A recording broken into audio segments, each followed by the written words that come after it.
Welcome to Municipals or Foes at the crossroads of seriousness and silliness, a look at small town politics in rural Oklahoma. We're just two city council members discussing if your municipality is really your friend or your foe. I'm Lauren Fuller, along with my co host Mike Silmalescu. And today we have with us from Durant Trails and Open Space, Mike Delloro. Mike, welcome to the show. Welcome, Thanks for Mike. having me.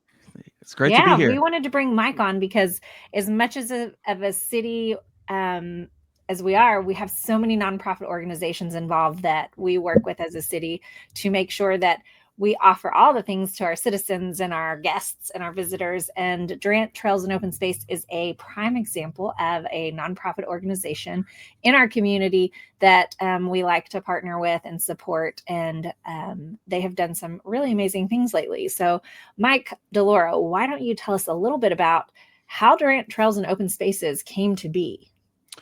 All right. Well, Durant Trails and Open Space started as part through the Leadership Durant program at the Chamber of Commerce. I was able to partake in that awesome program and met a good buddy of mine through that, Derek Hines, and we really had a dynamic background, the both of us, and we really wanted to find a way to mesh our interests. And the idea kind of came about organically through one of our early meetings.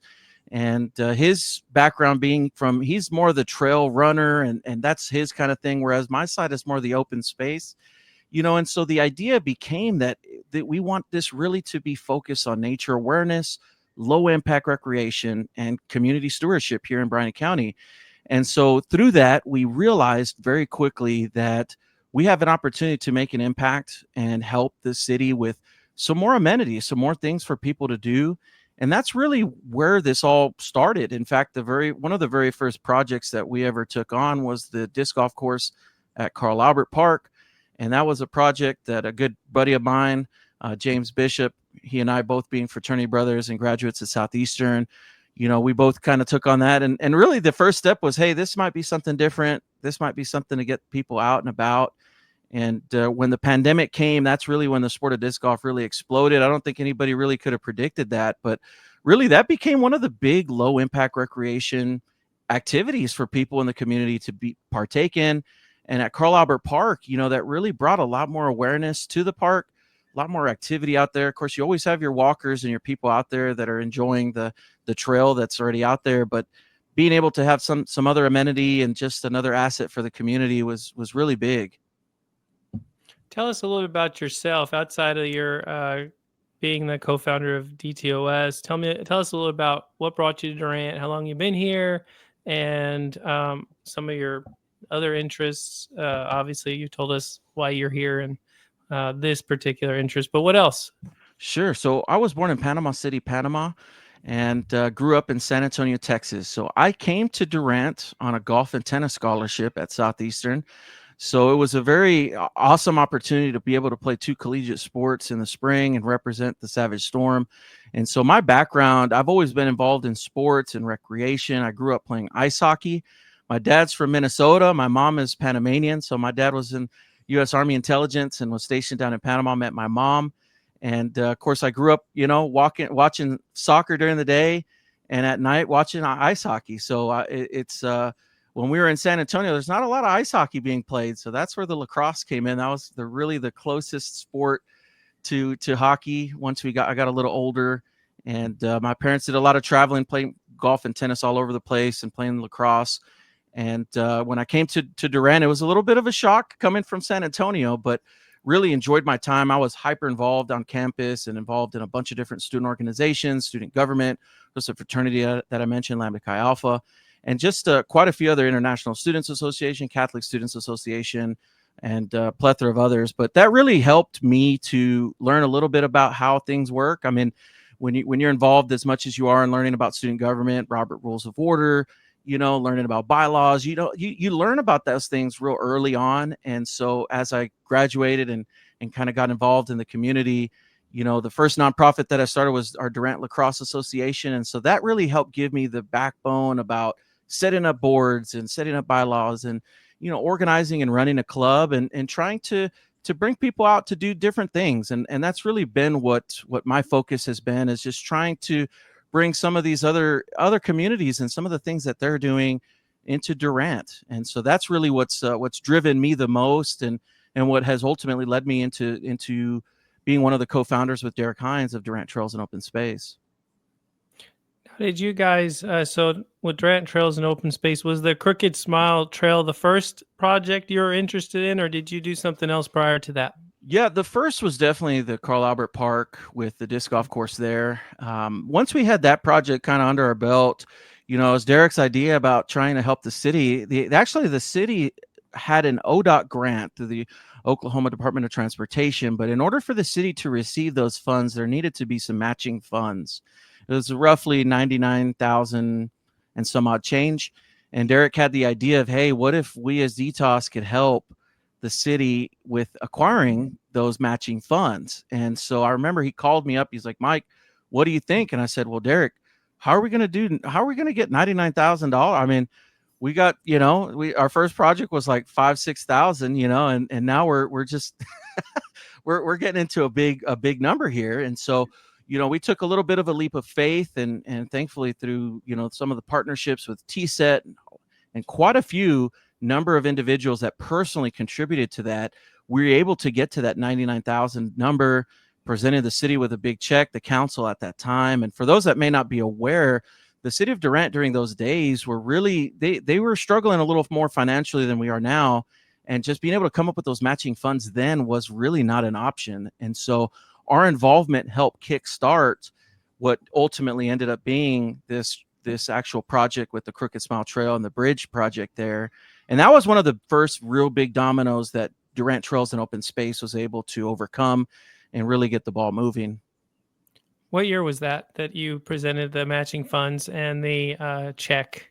I believe that was 2017, 18, wow, right so in that's there. 8 years ago. So it's quite some time. So that tells you how long you guys have been trying to work at getting this bridge built and the trail extended and all that stuff. So I mean, sometimes things run a little slower than we'd like. Well, but and the perseverance there was helpful for sure on everybody's part. What's funny about it now that we're talking about it is I remember thinking like, man, we gave this 99, like they're going to start getting this bridge going. And we get that very first invoice from the engineering firm that was involved. And we're like, man, we're in the wrong industry here. Like how is the engineering this high? Like, this is ridiculous. But as we quickly realized that everything just, we're very fluid people. I think Derek and I have always maintained that ability to, be very easygoing and just understanding. But I know that there were some big hurdles along the way, and really it wasn't until and I may back up a couple steps, because really before Durant Trails and Open Space started, Imagine Durant, that entity and that nonprofit was one of the first ones that really started, and they had a trail committee. Now, Derek and we started Durant Trails and Open Space really without any knowledge of what was going on there, because we were like, man, we want to make action. Like, we want things to happen. And that's why we were like, you know what, we're just going to take the bull by the horns. We're going to do this. We're starting this. And that's kind of what led us through to where we were. And then what the big milestone I would say for us is when we were able to bring over the Trails Committee from Imagine Durant and basically merge the groups and taking on Durant Trails and Open Space as an opportunity for the nonprofit to move forward, so that we can have that tunnel vision on trails and open space. And like Imagine Durant, which obviously there's a very wide spectrum of, projects and different initiatives that they were going after. Yeah, I think what I love about this story is just the fact that, yes, as a city, like I've always said, that we need to be a place where people can work, shop, and play. And unfortunately, play comes last on that list. And it's For like, sure. as we're spreading our funds out, it's like by the time you get to play, we're like, oh, like, okay, we've got to do some things to kind of kick up revenue to make sure we get to the play part, because it's important that our community has those spaces and make sure that they have the amenities that make them want to be in this town, in their neighborhoods, and to get out and to move. And so it has been so vital for us to have nonprofits like DTOS and Imagine Durant that have partnered and been able to fundraise, because a lot of times, like you said, even if we get a grant, sometimes those matching funds are so vital. And we've tried to kind of shift perspective a little bit, where if we have something big like that, that we find a way to get those matching funds, but to have the support of outside organizations like that, I think is a huge benefit to our community, to make sure that we are getting those projects done, because we want to do them. But as with everything, it's hard for a city to do everything all by itself. So we love the partnership there. Yeah, no, Yeah, I think absolutely. anytime you have the opportunity to leverage dollars like that and have another entity kind of spur it along, that's just a win for everybody. And really that's ultimately what this project became is, there's so many unique entities that had a big role in this. And, really the city at the forefront is, outside of the university project, this is probably the next biggest project that, the city has, completed here. So this is, a feather in the cap and just something we can all hang our hats on at the end of the day. So tell us how much the whole project cost. Do you remember total? So total, this is kind of an ambiguous number here because it's somewhere between 2.2 million and 2.5 million. The final numbers we haven't received yet officially, but it's staggering to think because that original ODOT grant was like 800,000 to my knowledge. So it was like 99,000 to get 800, but then the remaining funds was, a lot of that had to do with, just some of the cost overruns, some of the material overruns and costs increasing, but also just the scope of the project too. And ODOT had to come back over the top, but quite a few other entities. I mean, the DCFA board was a big contributor as well. I remember we had to go talk in front of that board to help with their support, and we were able to get that. And, quite a few other, individuals that came forward up at the end, and ultimately to Southeastern, and, President Newsom has been just a very, very solid and bright beacon of light for us, and just having that ability for him to tap into some resources to help us get over the finish line. And, ultimately being that it is on the campus of Southeastern, this really also becomes an asset for them as well. Yeah, I think that's for sure. I think, also, so it didn't really cost the city that much in the long term. It was just the, partnerships and the, ODOT and all those type of things. Like, it didn't cost us that much at all. It just took us like, a decade to get there. But, sometimes, there were some missed opportunities along the way. But, in the end, the perseverance, seemed to have come through. Also, I think Southeastern's planning on, finishing up, from what President Newsom was saying, that the trail on that other side where, they took some of it for the rodeo arenas and all that kind of stuff. He has some plans to finish that out properly as well. And, potentially maybe even down the road, extend it, as we have talked in the past, about maybe extending that as we go here over the next couple of years. Well, let's talk about something fun, because what I have been surprised at is when we put in the disc golf at the parks, is just how wild people went over disc golf. And Sure. I was shocked about the traffic that brought to our park and people getting so excited about it. So Mike, tell us a little bit about disc golf. Yeah, what's really funny about that is, of course, I came to Southeastern to play, regular golf, or as, disc golf, or some people refer to it as frisbee golf, but the actual correct terminology is disc golf. And but what's funny about that is disc golfers refer to regular golf as ball golf. And during those years when I was in college, we had two golf courses here at Silverado and the Durant Country Club, and really, unfortunately, when those two courses went away, we had a void of golf, and if you wanted to play golf, you had to go to Kingston, you had to go to Sherman or Denison at that time. And, it really the reason why disc golf even happened was it was kind of a wild idea, but the idea was, hey, even though we don't have golf, what if we have disc golf? This is easy. Anybody can do it, whether you're young, old, it's low impact. There's a very low cost of entry. And this is something that, really you can do at any time. And unlike golf, that's very expensive. You have to have clubs and balls and all the accessories. Plus, it's expensive to play. Disc golf is, you show up when you want. If you want to be there at 7 a.m., you just go on down. If you want to be playing, at 7 p.m., go on right ahead. So the sport of disc golf, when we were pitching the idea to the city at that time, it was met with quite a bit of resistance. I think there's definitely a little bit of a stigma to disc golf that, it attracts some rather, precarious people sometimes. But the actuality of the sport is that it's really attracted people from all different walks of life. The group that I play with, we have a lawyer that I play with, a CPA that I play with, and also a financial services representative. So it's like, these are professionals that play this sport. And the very first event that we ran, it was incredible.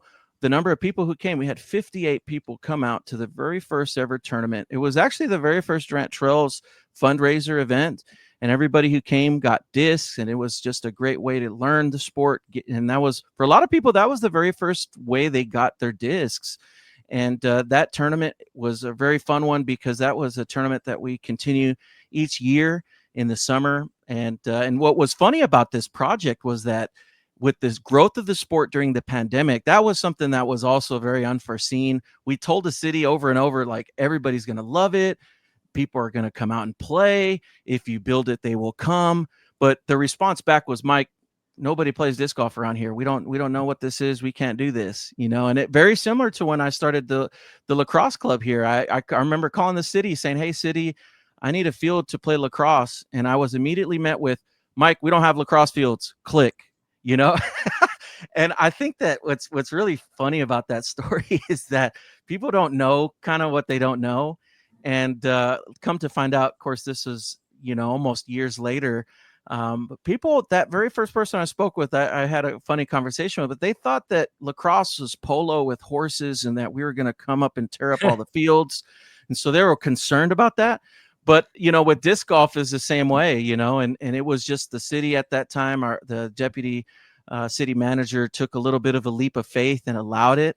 And the rest is history. The course, we outgrew that course pretty quick. And we quickly realized, hey, we need a bigger course, because if we ever want to attract people from other cities and have bigger events, we have to have a full 18-hole course. So speaking of that, I think that's a good transition into that. Tell us about the Lake Durant course, because I think that was a project that, is a phenomenal course. And I'm not a disc golfer. I did play a few times to kind of check it out. We did have I think DTOS did that turkey trot or whatever one year in a pouring rain over there. And Sure. I took part in that run and I got to see it. But tell us about what y'all have done at Lake Durant. As far as disc golf course, because I think that really has been a huge addition to Lake Durant, in addition to other things, that some of the things the city has done to kind of, it's an untapped resource for, like Lauren talks about, for play. Sure. So tell us a little bit about that course, because I think that's even more impressive than the Carl Albert course. Yeah, we quickly realized after about a year that, wow, our weekly events, I mean, we were at capacity on the course, and we were actually starting to get complaints like, Mike, we can't get out and play. And at that time we had our committee that, we had, of course, been talking about it for some time, but it's like, man, we need to have a bigger course. And as we were looking at the city, and it was, again, I got to mention James, is his idea. He's like, Mike, what if we went to Lake Durant? That is a great place. People don't even know about it. What if we do it out here? It was myself and Craig Parker and a couple of other committee members. We got out there and just immediately we just saw it. We're like, wow, this is it. This could be the place. And so we had the ability to think ahead here, because we ended up hiring a former world champion disc golfer and a very famous course designer to help us with this design. And we knew kind of early on that if we had this name attached to the course, that would bring it immediate notoriety. And that cost us quite a bit of money, because that project was fully funded by Durant Trails. We had to get sponsors and local businesses.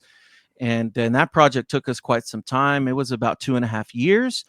But the good thing that came from it is, once the course was in place, now we've been able to host really big events. And this year marks the 6th year of it's the Magnolia Open, which is our very big event. And we actually last year got this national designation for an A-tier event, which is a special designation given to outstanding events. There's only a set number that are given throughout the country. And this event has had so much success over the years, just the amount of players that come and the amount of revenue that's generated from everybody staying in hotels, and the economic impact is really phenomenal. We estimated it out. We've worked with the tourism board with a lot of the prize purse that we have to put up to attract these people to our community, but it's well over $200,000 in economic, generated monies that the city is able to recuperate from people coming. I mean, people come a week early to get a feel for the course and get themselves ready. And a lot of people come in RVs. We have quite a few that stay in hotels. And so this has turned into a week-long affair. And really, we've also added so many other events into this one. We actually have an upcoming collegiate event. We're going to have 14 different colleges come and play in the Oklahoma College Cup. And so this course has really transcended us into becoming a little bit of an epicenter for the sport of disc golf. Which Tell is us about exactly what we need as a city.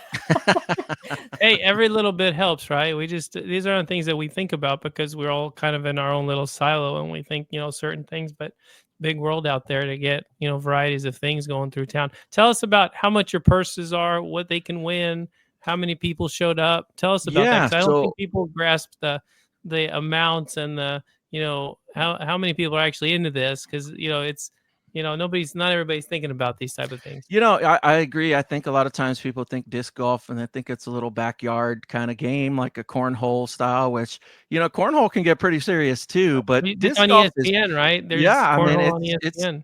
it's amazing how there's so many of these sports that just get a lot of attention, but disc golf is the same way.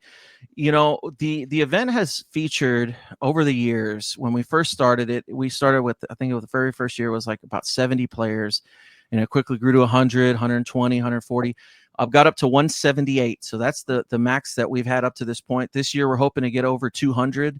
And the event just keeps growing and growing. I mean, our plan for this is that, we have some representatives from the Disc Golf Pro Tour that are going to be in attendance. And really, that's the next step up is if this becomes a Disc Golf Pro Tour stop in 2026, now we're talking about, being able to potentially sell tickets so people can come watch some of the best disc golfers in the world.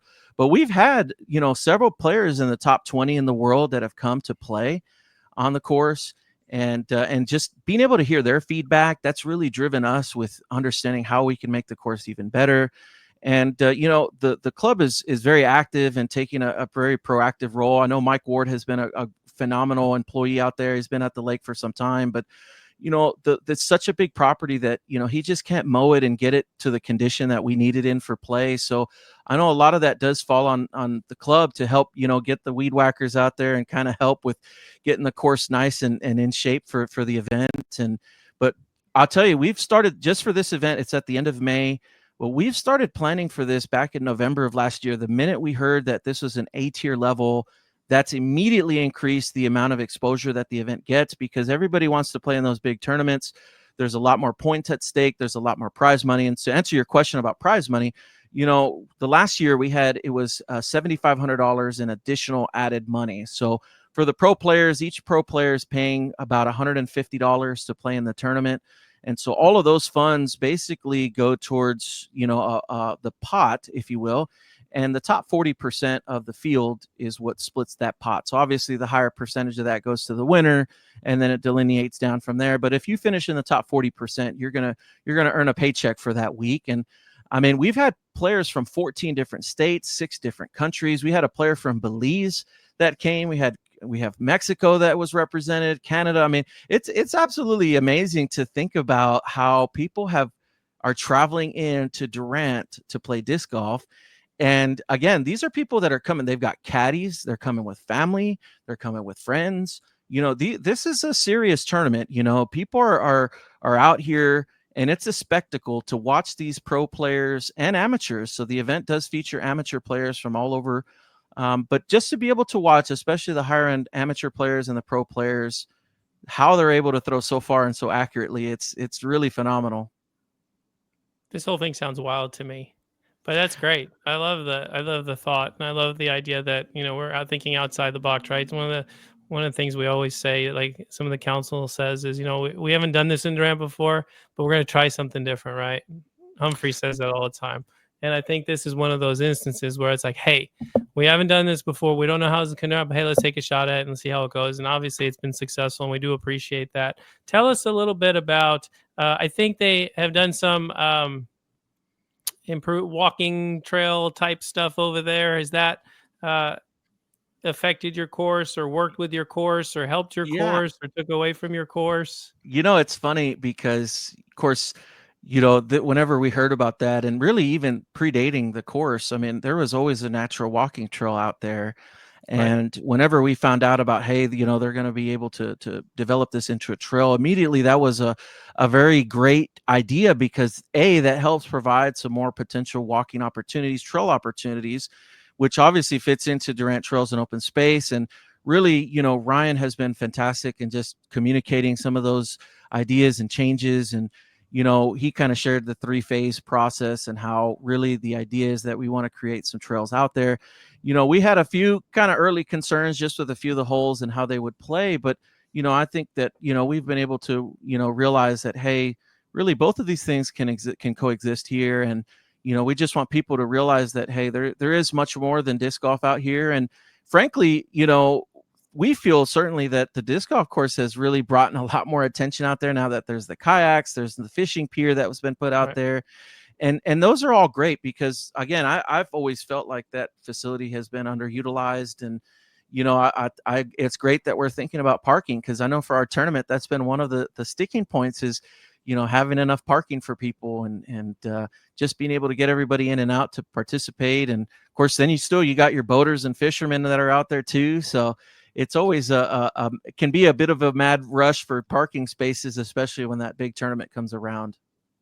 I think we've also upgraded the RV pads, or are in the process of upgrading the RV pads out there. I think that was one of the things that Ryan was doing as well. He mentioned at the last meeting, but I haven't been out there honestly since they started the walking paths and all that kind of stuff. I'm going to go out there and check and see what's happening this week when I'm off. I'm having a couple of days off at the end of the week. I'm going to go see how things are looking. Yeah, I think it's great. And I feel like, that's just added what it's actually done is it's helped given us a little bit of an opportunity with disc golf to kind of delineate some more out of bounds areas, and to make a course hard, you really, it's a combination of, length and some hazards, but also you want to make sure people just can't throw their disc anywhere and play from there. So if anything, I think on several holes, the walking path being where it's at has helped give us like an opportunity to say, hey, if you're right of the path or beyond it, you're out of bounds, and I think those are, we've kind of found very easy, simple ways to utilize that for the course. And again, we're all about sustainability. I mean, that's something that we want people to be able to enjoy. If they're not a disc golfer, they want to come out and walk, and that's something that, again, both can coexist together. Well, Mike, this has been a very interesting conversation. I mean, you've been involved in so many facets, whether it's Durant Trails and Open Space or the disc golf side or lacrosse side. There's so many different things there, and you have been very patient and gracious with the city and working on these projects. And we appreciate that. I mean, even though obviously we haven't been around the whole time, we understand the struggles that go along with sometimes partnering with the city, and how things don't always go as quick as people would like them to. Especially, I mean, we were talking about the bridge, and it took almost a decade to get done because people just don't realize the hiccups and the things that you run into along the way. Sure. And the patience people have to have. So, thank you for being persistent and hanging in there and doing all of this. And we look forward to what's to come. Do you have anything on your agenda for the future? Well, the big push that we've identified with Durant Trails and Open Space has been really the connectability piece with our master trails plan, and that big focus being on 5th and 6th Street. So being able to link the university, a lot of the elementaries, the Boys and Girls Club, all to downtown is something that we feel like really it's something that we feel like needs some attention. And what's been fascinating about this, and working with some of the other nonprofits in our community, I think that we've been able to realize that if we can create more victories like this, that again enables people to experience Durant in a little bit different manner, not just over reliance of vehicles, but getting people out and walking and sidewalks, and those are the things that I feel really can help jumpstart our community and just get people more active, and I certainly want to give a special thanks to you guys as the council at Pam Polk and everybody with the city, because I think that this project is a testament to y'all's foresight and believing in our mission with, not only low impact recreation, but just, being able to have that connectability and offer the citizens another opportunity to enjoy and experience Durant. But I mean, this is something that I've, traveling all across the U.S. with our lacrosse team, and we're in Denver and California and all over Texas. And it's like, man, we could take little pieces from all of these communities and bring them here. And I think it really requires the right combination of leadership, as well as the city, everybody involved on the city side, and just the nonprofits that really have the bandwidth and the energy and the focus to be able to get these things done. And so I think it's really been a tremendous victory for everybody, and really a victory for the city, a victory for the citizens, and just an opportunity for all of us to hang our hat on a great project. Would be nice to do that bike train again. Actually, it's funny you mentioned that, because I've this is something that I've felt really strongly about, is trying to get more people biking and organizing a bike bus. And actually one of our bike bus. I apologize. That's kind of what I thought it was train, but bus, whatever. Yeah, so same thing for those that may not be aware, but the bike bus is an idea where, really this could be organized once in the spring or once in the fall, but an opportunity for kids to be able to meet at a rendezvous at a particular location. And with the help of, the police and the school administrators and fire department, all the people, all the entities, to make sure we have a safe passage to school. All the kids drive their bikes to school, and it's just one day to kind of experience that in a little bit of a different way. And Generally Hitchcock, who's one of our committee members, she had mentioned that was before pre-COVID. That was something that was a bit of a tradition. And so I know that's been one of our big projects that we'd like to really kick back off with Durant Trails and Open Space in the fall. And again, just another opportunity to get kids out there, and it's such a fun thing to do. And parents are involved, you have faculty members involved, and just, I think something like that, again, that just helps build and bring that vibrancy to our community. And again, promoting just healthy activities, healthy, low impact recreation. And, some of the other activities that we have, we've definitely want to, now that this project is kind of in our rear view, we definitely have our attention on the 5th and 6th Street, but also just to kind of hearing from the community and, trying to kind of engage the community on their thoughts, because I know sometimes it is a little bit of a challenge. I think, sometimes you see it on the social media as the pitchfork mentality kind of comes out a little bit. And I'm sure that even this project may get a little backlash for those that don't realize how the project was funded. But I think the reality of it is that that's been almost a personal goal of ours, is just to really kind of change the narrative with our, community, and letting them know that, hey, if you don't like something, you need to get active and do something positive, and put your keyboard warrior energy into, picking up a shovel, or, coming to a meeting and letting your voice be heard. Because I know it's so easy for, we have a lot of that here in our community, but there's so many ways for people to get involved, and whether it's in Durant Trails and Open Space, or so many of our other awesome nonprofits. All right. That's a great way to wrap it up, Mike. Thank you so much. Listen, we've enjoyed talking to you about Durant Trails and Open Spaces. Mike Sim, do you have any final remarks or questions? Just one thing, plug this one more time. So the ribbon cutting for Crooked Smile Trail, a bridge and path, is April 8th at 4 p.m. It's at the northeast corner of the VPAC parking lot. And then when, Mike, is your big disc golf tournament again? Tell us one more time. So it's the final Friday in May. It's May 30th, 31st, and June 1st. And if you'd love to see some awesome disc golf, or just to come kind of take a look at all of these people that are coming, this is a serious tournament, and maybe if you're a beginning disc golfer, maybe you just aren't aware of what this event really is, I think it's definitely worth coming out to experience, because you get a lot of steps in. I'll tell you that. It's easy to get 10,000 steps in playing disc golf. But if you just come to watch, it's something that you could bring the family out. This is a professional level tournament. So, everybody's on their best behavior. There's a lot of standards that are in place to make sure that everybody's abiding by those guidelines. But, we'd love to have you out at the ribbon cutting. We'd love to have you engaged and following us on Facebook. Definitely give us a follow, Durant Trails and Open Space, DTOS. And we'd love to have you come out to any of our future events. Be on the lookout for those. And I appreciate y'all's time this evening. Thank you, Mike. We appreciate it as well. Yeah. That's all I have. Thanks, Mike. Thanks for listening, everybody.